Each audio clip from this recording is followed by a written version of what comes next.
Hi everyone, here's what's bothering me today. So, an interview in the New York Times dropped featuring AOC, and she talks about the problems with the election and the Democratic Party, basically. This has upset a lot of liberals and centrists and Democratic elites because she's basically right, and they don't like that. Now, some people are already saying, oh, why is she attacking the Dems? But this is in response to what the Dems did to her and progressives by blaming them for not winning more seats. When, as I pointed out in a previous video, the Dems have no one to blame but themselves, their terrible candidates, and their terrible policies and actions. It's not on the progressives, who were actually the ones who flipped seats like Michigan, Arizona, and Georgia. But I've already discussed a bunch of that in a previous video. I want to focus on the AOC interview and a part that I think has completely disappeared under the radar. So throughout the interview, she correctly points out a lot of what I myself mentioned before, which is the Democrats had terrible campaigns, terrible spending, and if you look at the data, the people who supported progressive policies are the ones who won election or re-election. The ones in support of Medicare for all won their races. In places like Florida, they passed a ballot initiative for a $15 an hour minimum wage increase.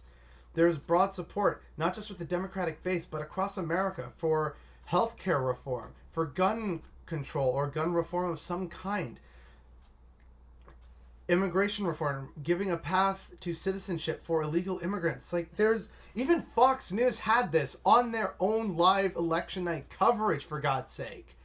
There is an appetite for meaningful reform and change, and yet the Democrats, as she points out, seem to be not just embarrassed, but threatened by their own base.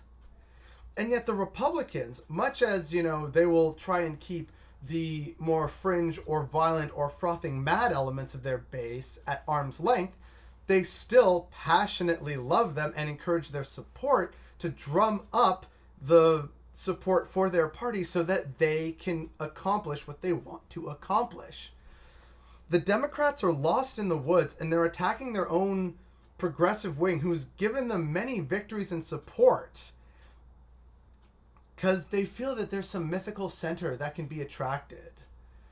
And so, while AOC points out a lot of what I and others have pointed out, there's a part near the end that I'm finding is getting lost in the current discussion and the trends, which is that she almost didn't run for re-election, but she felt obligated to do so because she had decided that she had to run for re-election because she wanted to prove that this was something real, a real movement, a real sense of progressiveness in America.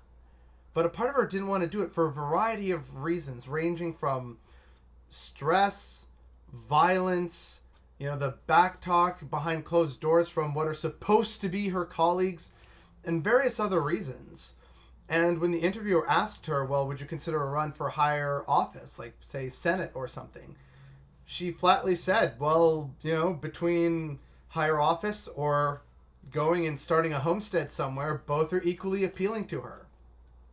And that's a problem when one of your brightest young stars feels obligated to run for re-election, and then on top of that, doesn't want to continue as a politician because of all the other BS that has to happen in the current American system.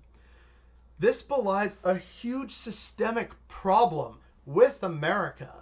It belies the incredible complexity of how rotten the system has become, and at all levels and in both parties.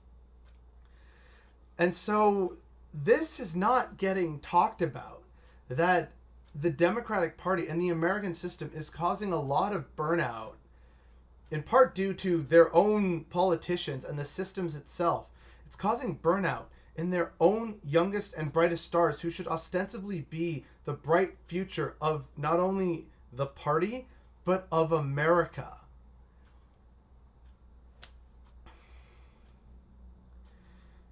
I would not blame AOC if she decided, you know what, they're great. I ran for re-election. Biden won. I'm kind of done for now. And then she disappears somewhere into upstate New York to have a quiet little farm with some animals and a veggie patch. I would not put it past her. I would not put it past anyone.